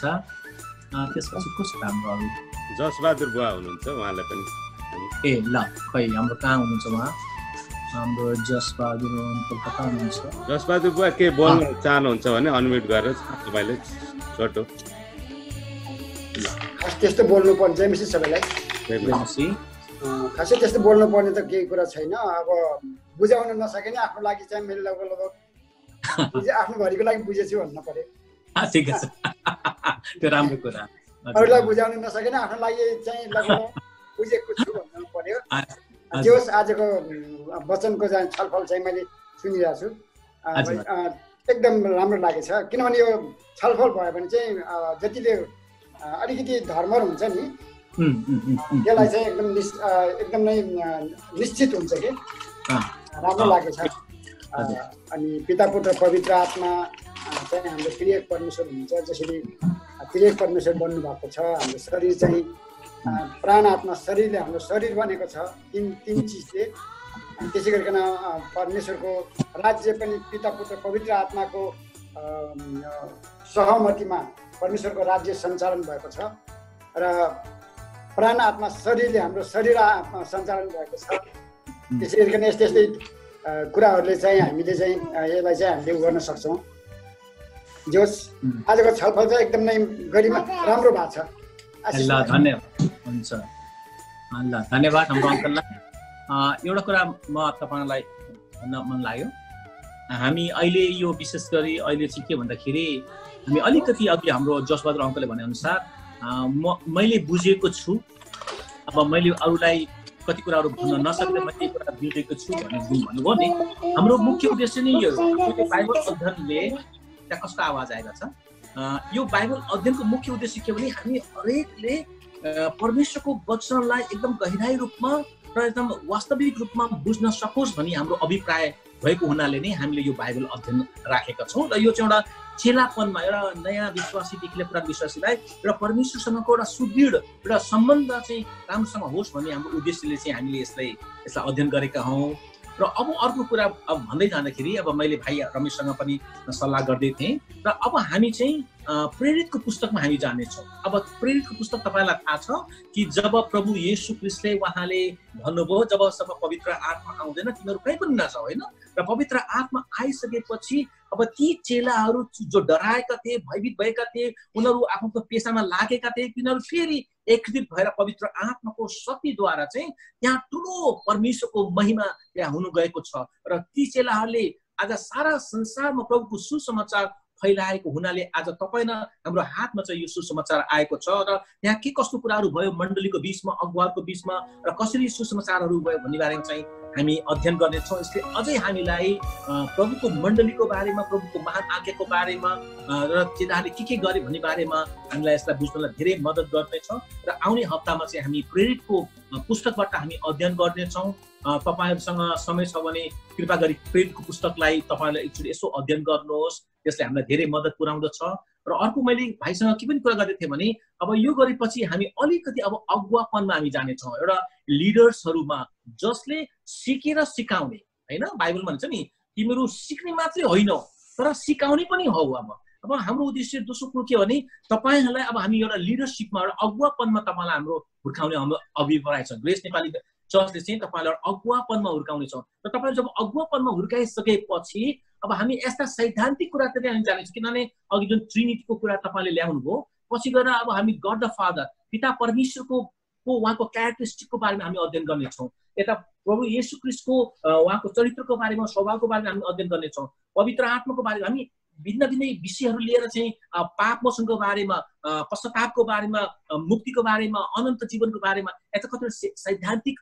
कुराहरूमा पनि हामी गर्नेछौँ तर त्यतिसम्म तपाईहरु धीरज धर्नुहोस् बाइबल अध्ययन गर्नुहोस् हाम्रो अनलाइन सेवामा आउनुहोस् र आउने दिनहरुमा हामी यो सबै गहन कुराहरू किनभने त्यहाँ पावलले भनेर छ कि तिमीहरूलाई मैले के भन्छ दुधै खुवाए किनभने अब खदिलो कुरा त खानै सकेन अब एकैचोटी तपाईलाई हामीले खदिलो कुरा दियौँ भने त त्यो हजम हुन सक्दैन त्यसले गर्दा अलिकति तपाईलाई परमेश्वरको बारेमा चेलापनमा हुर्काएर त्यसपछि तपाईहरु अलिकति राम्रोसँग बढ्दै गएर चाहिँ अगुवापनमा जानुहुन्छ र त्यसपछि तपाईले पनि अरूलाई हामी जस्तै तपाईले अरूलाई पनि प्रभुको वचनहरू बाँड्नमा अध्ययन गर्नमा सिकाउनमा तपाईलाई मद्दत हुनेछ र हाम्रो ग्रेस नेपाली चर्चको यही अभिप्राय छ आउने दिनहरुमा हामी तपाईलाई परमेश्वरमा हामी बलियो भएर अरूलाई सिकाउने बनाउने हाम्रो उद्देश्य हुन्छ। हजुर त्यस्तै छ हाम्रो। अब तपाईहरुको माझमा हामी यो पेन्डेमिक सकिए तापनि यसरी अनलाइनको एक दिन बाइबल क्लास। छोटो कुरा हजुर, म नयाँ भाइहरुको लागि अलिकति सानो सानो छोटो कुरा बोल्छु ल बाबु। हुन्छ हुन्छ। विशेष गरी अब हामीले परमेश्वरको अनुग्रह हामीले अपनायौँ कि अपनाएनौँ, सबभन्दा महान कुरा चाहिँ त्यो छ। अनि जब हामी परमेश्वरमा विश्वास गर्छौँ, सर्वप्रथम त हामीले परमेश्वरलाई मुक्तिदाता भनेर हामी ग्रहण गर्यौँ कि गरेनौँ, त्यो सबैभन्दा महान कुरो हो। अनि परमेश्वरको महान योजना बुझ्नलाई र परमेश्वरको सर्वश्रेष्ठता बुझ्नलाई हाम्रो सानो दिमागले कहिल्यै पनि सक्दैनौँ, पुरै रूपले बुझ्न सक्दैनौँ। र सबैभन्दा महान कुरो चाहिँ येशू प्रभु चाहिँ प्रभुको परमेश्वर पिताको परमेश्वरको पुत्र हुनुहुन्छ। उहाँ चाहिँ हाम्रो लागि संसारमा आउनुभयो र उहाँ चाहिँ हाम्रो पापको निम्ति बलिदान हुनुभयो। हाम्रो बलिदान भएर मुक्तिको ढोका खोलेर स्वर्ग जानुभयो र स्वर्गबाट फेरि हामीलाई लिन आउनुहुनेछ। लिन आएर फेरि हामीलाई लगेर स्वर्गमा लैजानुहुनेछ। यो सबैभन्दा सबभन्दा पहिला जान्नुपर्ने विशेष कुरा चाहिँ यो हो।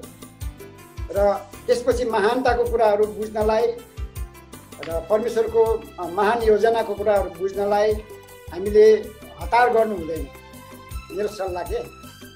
अनि आस्ते आस्ते आस्ते जब हामी बाइबल अध्ययन गर्दै जान्छौँ, बाइबलको खण्डलाई त हामीले आज एक अध्याय पढ्छौँ, त्यसको अर्थ परमेश्वरको योजनाको अर्थ चाहिँ एउटा लाग्छ भने फेरि अर्को पालि पढ्दाखेरि त्यसको अर्थ अझै गहिरो अर्थ लाग्छ। त्यसलाई बुझ्नलाई चाहिँ हामीले चाहिँ एकदम नै हाम्रो शारीरिक ज्ञान र बुद्धि विवेकले त्यो अर्थ हामी बुझ्न सक्दैनौँ। जब हामी आत्मामा उफ्रिन्छौँ, त्यसपछि मात्रै परमेश्वरको जीवित वचनको सत्य वचनको गहिराइका कुराहरू तब मात्रै हामी बुझ्न सक्छौँ। हाम्रो त्यो शारीरिक र बाहिरी दिमागले शारीरिक सोचले परमेश्वरको योजना, महान योजना र परमेश्वरको प्रेमको विषयमा पूर्ण रूपले गहिराइमा पुग्न हामी बहुत गाह्रो हुन्छ। त्यस कारण चाहिँ नयाँ बाबुहरूलाई चाहिँ मैले भन्छु, नहतारिनुहोस्। तर सबभन्दा पहिला चाहिँ येशू प्रभु मेरो मुक्तिदाता हुनुहुन्छ, मेरो लागि संसारमा आउनुभयो, उहाँ चाहिँ मेरो लागि बलिदान हुनुभयो। अनि त्यसपछि उहाँ चाहिँ सबै कुरोलाई जितेर मृत्युलाई पनि जितेर उहाँ चाहिँ जीवित हुनुभयो अनि स्वर्ग जानुभयो। फेरि हामीलाई लिनलाई, यस पापी संसारको दुःख कष्टबाट छुटकारा दिनलाई, फेरि अझै पूर्ण रूपले छुटकारा दिनलाई उहाँ आउनुहुनेछ र आफ्नो साथमा लगेर सधैँभरि आफ्नो काखमा राख्नुहुनेछ, आफ्नो साथमा राख्नुहुनेछ भन्ने कुरा चाहिँ बुझ्न एकदम पहिलो जरुरी यो चाहिँ छ। त्यस कारणले चाहिँ बाबुलाई चाहिँ अहिले चाहिँ जो प्रश्न गर्दै हुनुहुन्थ्यो बाबुलाई भन्छु। अनि त्यो बाइबलको अध्ययन चाहिँ परमेश्वरको वचनको गहिराइमा, उहाँको प्रेमको गहिराइमा, उहाँको आत्माको गहिराइमा पुग्नलाई धेरै हामीले प्रार्थना गर्नुपर्छ, धेरै हामीले चाहिँ बाइबल अध्ययन गर्नुपर्छ, धेरै हामी सङ्गतिमा सहभागी हुनुपर्छ, धेरै अनि परमेश्वरको दास अनि दासीहरूको बाट चाहिँ सल्लाह सुझाव लिनुपर्छ। हामीले सरल वचन पढेर हामी त्यसको अर्थहरू बुझ्न गाह्रो हुन्छ। त्यस कारणले गर्दा चाहिँ हामी धेरै सङ्गतिमा सहभागी भएर प्रार्थनासहित, पवित्र आत्माको भरपुरीसहित, पवित्र आत्माको अभिषेकसहित हामीले चाहिँ अध्ययन गऱ्यौँ भने परमेश्वरको महानतालाई बुझ्न सक्छौँ, परमेश्वरको प्रेमलाई बुझ्न सक्छौँ, परमेश्वरको महान योजनालाई बुझ्न सक्छौँ। त्यसपछि चाहिँ हामी धेरै आशिष हुन्छौँ। बस यति हुन्छ। धन्यवाद हाम्रो पास्टर बुवा जसबहादुर बुवा। पहिला मिटिङ हामीभन्दा धेरै पहिला गरिसक्नु भएको एक्सपिरियन्सको आधारमा बताउनुहुन्छ। उहाँले भनेअनुसार उहाँले निचोडमा चाहिँ के भने हाम्रो मुक्तिको निश्चयता भइसकेपछि अनि मात्र दोस्रो स्टेप बाइबल अध्ययन हाम्रो जीवनलाई चाहिँ अझै अघिल्लो कुराले भर्नु भन्नुहुन्छ कि उहाँले।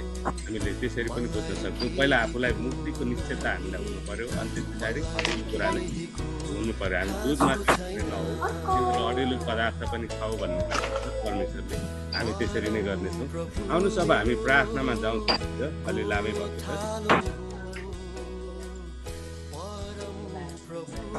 एउटा हाम्रो मम्मीलाई छ अरे यो अध्ययनबाट, दिदी बहिनीबाट आएको थिएन, हाम्रो मम्मीबाट आउन लागेको छ कि यो समयमा हाम्रो मम्मीलाई दिनेछ।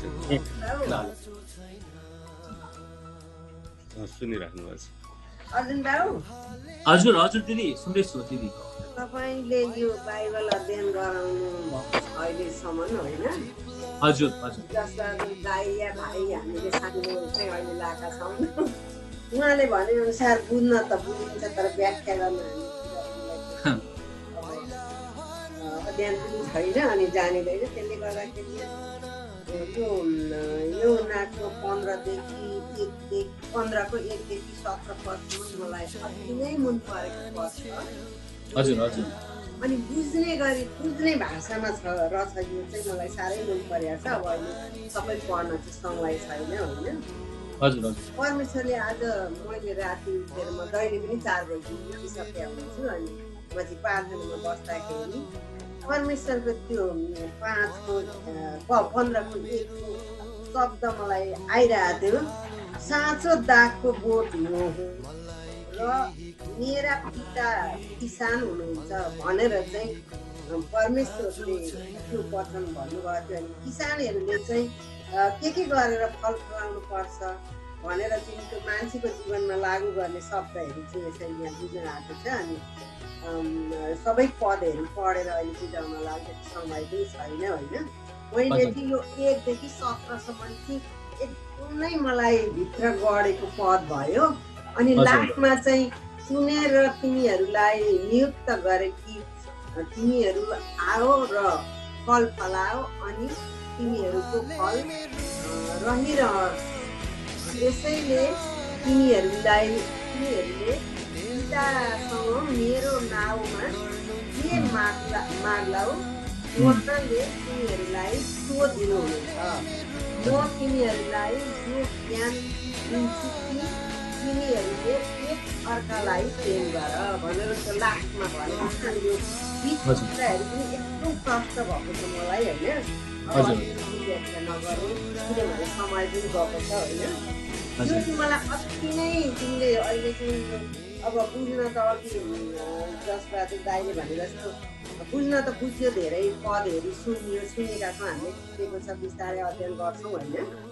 तर यो चाहिँ एकदम नै प्रष्ट किसिमले बुझेको पद भएको भएर मलाई भन्नु मन लागेको। अनि परमेश्वरले चाहिँ हामीलाई यसरी आशिष दिनुभएको छ। हामीले यो बाइबल अध्ययन गर्ने मौका पनि पायौँ। कोरोनाले चाहिँ कतिको प्राण अनि कतिलाई आशिष पनि हामीले पायौँ। परमेश्वरलाई धन्यवाद होस् है। तिमीलाई पनि म के भन्छु भने तिमीलाई यसै गरी तिमीलाई बुझाउने कला परमेश्वरले तिमी अरू पढेर जाऊ। मेरो बुवाले भन्नुहुन्थ्यो विद्या र बुद्धि चाहिँ कहीँ जाँदा पनि जाँदैन, विद्या र बुद्धि चाहिँ हुनुपर्छ मान्छेमा भन्नुहुन्थ्यो। तिमीले 10 वर्ष आएर यो अमेरिकामा सङ्घर्ष गर्दा पनि तिमीलाई बाइबल अध्ययनमा एउटा अध्ययन गर्ने र टिचिङ गर्ने कला परमेश्वरले यति राम्रो दिएको छ। त्यो तिमीले अहिलेसम्म कुनै कुरो नभुलिकन त्यत्रो सङ्घर्षमा नि तिमीले परमेश्वरको वचनलाई अहिले पनि नभुलिकन अहिले अगाडि बढाइरहेको छौ। त्यो परमेश्वरले आशिष दिनु, यसमा धेरै अगाडि बढ्नेछौ तिम्रो कला अनुसार।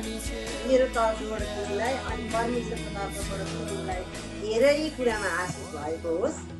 अनि यो विद्या र बुद्धि भन्ने कुरो चाहिँ कहिले पनि मान्छेको हराउँदो रहेनछ। यत्रो सङ्घर्ष गरेर पनि आज तिमीले यति राम्ररी टिचिङ गरिरहेछौ, यस्तो प्रष्ट बुझाउने किसिमले भनेर चाहिँ धेरै हुन्छ। हजुर दिदीलाई धेरै धन्यवाद छ। परमेश्वरको महिमा होस् होइन? किनभने परमेश्वरले हामीलाई त्यो प्रकारको वरदान दिनुभएको छ र म विश्वास गर्छु प्रभुले जुन बोलाहटमा हामीलाई बोलाउनु भएको छ र त्यो बोलाहटमा हामी इमानदारीसित यदि गयौँ भने परमेश्वरले अवश्य नै आशिष दिनुहुन्छ। दिदी भने अनुसार यो 10 वर्ष अन्तकालमा प्रभुले नै मलाई त्यो प्रकारको सबै कुराबाट बचाउनु भयो। मेरोमा त्यस्तो कुनै खुबी र म चाहिँ एउटा एक्स्ट्रा अर्डिनरी र बढी जान्ने प्रकारले भन्दा पनि प्रभुमा एउटा आज्ञाकारी जीवन जिएको हुनाले परमेश्वरले त्यो प्रकारको वातावरण बनाइदिनु भयो, त्यो परिवार दिनुभयो। भाइ रमेश एउटा मेरो एउटा भाइ आत्मिक भाइ जस्तो दिनुभयो र आज हामी जति छौँ हामी मिलेर आउने दिनहरूमा परमेश्वरको वचनले एउटाले अर्कालाई उत्साह दिने, प्रभुमा आशिष ल्याउने हाम्रो यही अभिप्राय छ। र दिदीलाई धन्यवाद र सधैँ प्रार्थनामा दिदीले जसरी सम्झिनु भएको छ त्यसरी सम्झिदिनु होला। र हामी आउने दिनमा अझै हाम्रो यो ग्रेस नेपाली चर्चबाट हामी हाम्रो अमेरिकामा हामी विश्वमा विभिन्न ठाउँमा हामीले यो प्रभुको यो महान प्रेमलाई हामी बाँड्ने हाम्रो प्रयास, हाम्रो दर्शन, हाम्रो खोज पनि छ। हस्, धन्यवाद दिदी। हुन्छ, हामी अब प्रार्थनामा जाउँ। प्रार्थनाको अगुवाई आज हाम्रो आदरणीय पास्टर राजेन्द्र दाजु, हिजो तपाईँ अलि चाँडै जानुभएको थियो, तपाईँले गरिदिनुहोस्। हाम्रो विभिन्न विषयहरू छन्। सधैँ चाहिँ हाम्रो म्यारी आन्टीको श्रीमानको निम्ति हामी प्रार्थना गर्दछौँ। अङ्कल नेपालमा हुनुहुन्छ, म्यारी आन्टी हङकङमा हुनुहुन्छ, उहाँको निम्ति प्रार्थना गर्नेछौँ। छोरा हुनुहुन्छ युकेमा, प्रार्थना गर्नेछौँ। जसबहादुर बुवाको निम्ति यात्रामा उहाँको यात्रा चाहिँ खुलेको होस् भनिकन, त्यो बाधाहरू अडचनहरू चाहिँ हटेको होस् भनिकन हामी प्रार्थना गर्नेछौँ। आइरिस भाउजूको चङ्गाइको निम्ति हामी प्रार्थना गर्नेछौँ। कालीबहादुर गुरुङको चङ्गाइको निम्ति हामी प्रार्थना गर्नेछौँ। सधैँ चाहिँ हामी अरू विशेष विषयहरू छँदैछन्। कोभिड-19बाट हाम्रो संसार मुक्त भएको होस्। हाम्रो विश्वमण्डली, हाम्रो मण्डलीको निम्ति प्रार्थना गर्नेछौँ। रोगी बिरामीहरूको निम्ति, बालबच्चा वृद्ध भएका आमा बुवाहरूको निम्ति, असहायहरूको निम्ति, विधवाहरूको निम्ति विषयमा हामी प्रार्थना आफ्नो ठाउँमा गर्नेछौँ। अनि अन्तिममा यसको आशिषको प्रार्थना चाहिँ अगुवाई हाम्रो राजेन्द्र दाजुले गरिदिनुहुनेछ। अनि प्रभुले सिकाउनु भएको प्रार्थनासँगै गर्नेछौँ र मैले आशिषको प्रार्थना गरिकन आजको यो बाइबल अध्ययनलाई हामी अन्त गर्नेछौँ। आउनुहोस् आफ्नै ठाउँमा हामी परमेश्वरलाई धन्यवाद दिउँ। प्रभु येशू, हामी तपाईँलाई धन्यवाद दिँदछौँ। यो समय पिता, पुत्र, पवित्र परमेश्वर हामीलाई फेरि यसरी आज तपाईँको बारेमा अझै खदिलो कुरा खुवाउनु भयो प्रभु। हामी अझै जान्ने भएका छौँ प्रभु। हामी जान्दैनौँ, हामी परमेश्वर कमजोर छौँ, निर्धार छौँ प्रभु। तपाईँको वचन चाहिँ शक्तिशाली छ। वचन भएन भने हामी एक सेकेन्ड पनि बाँच्न सक्छौँ प्रभु। तपाईँ नै वचन नै हुनुहुन्छ, येशू नै तपाईँ हुनुहुन्छ, प्रभु नै तपाईँ हुनुहुन्छ। धन्यवाद दिँदछौँ परमेश्वर, तपाईँ हुनुहुन्छ। विषयको निम्ति हामी प्रार्थना, हाम्रो नेपाली जजको निम्ति प्रार्थना, अगुवाली जनहरूको निम्ति, हाम्रो निशान भाइको निम्ति, सुशान्त सिलचुरीको निम्ति हामी प्रार्थना चाँडै जोड्छौँ। आयुष भाउजूको चङ्गाइको निम्ति, म्यारी आन्टीको उहाँको चङ्गाइको निम्ति, छोराको निम्ति, श्रीमानको निम्ति हामी प्रार्थना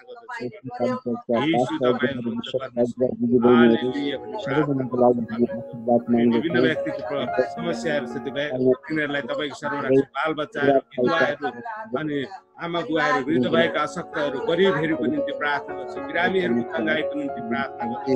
संसारभरिको मण्डली अनि हामी पास्टर केशव आचार्यको रिहाईको लागि, छुटकाराको निम्ति प्रार्थना गर्दछु। येशू तपाईँ हुनुहुन्छ। छिमेकी मण्डलीहरूको निम्ति प्रार्थना गर्दछु प्रभु। United Baptist Church, Nepal Baptist Church, Bhutan Baptist Church, Unit Church, Baltimore, हाम्रो ग्रेस चर्च, सम्पूर्ण मण्डली तपाईँको शरणमा राख्दछु।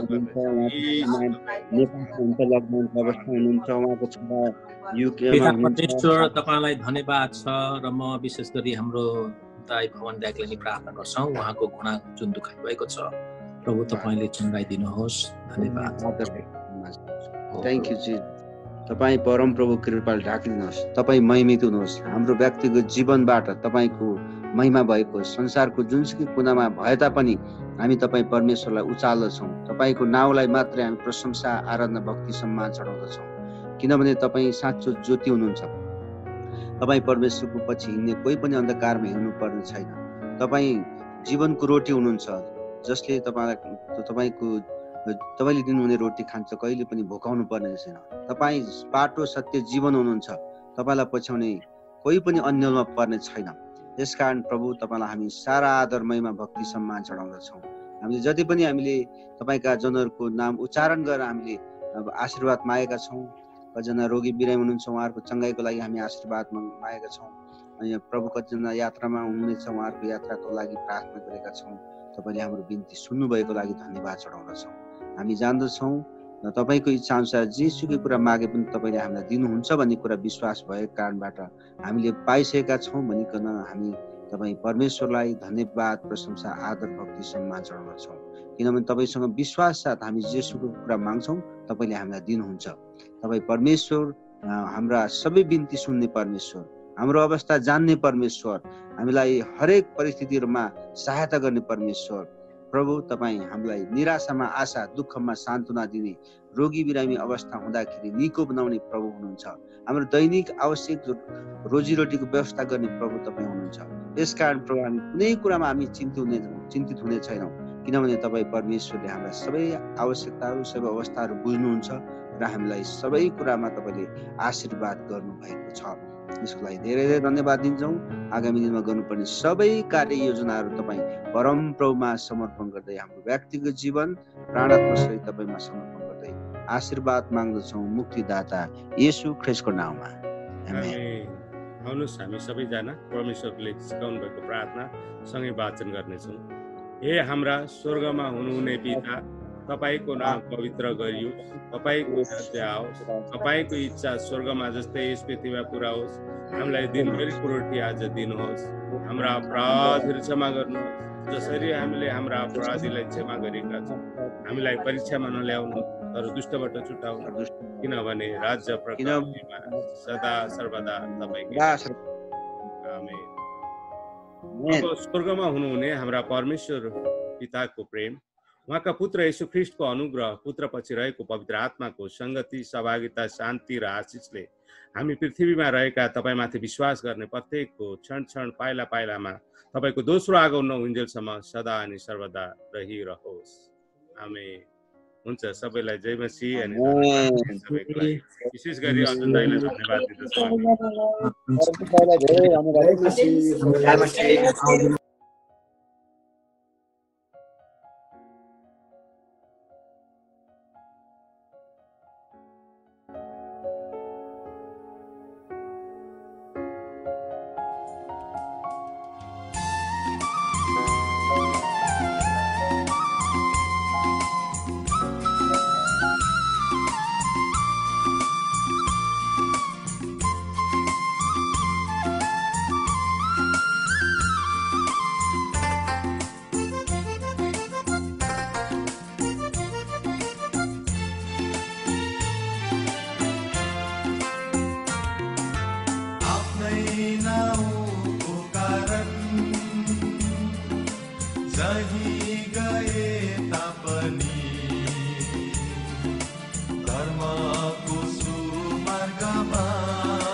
मलाई केही घटी हुँदैन।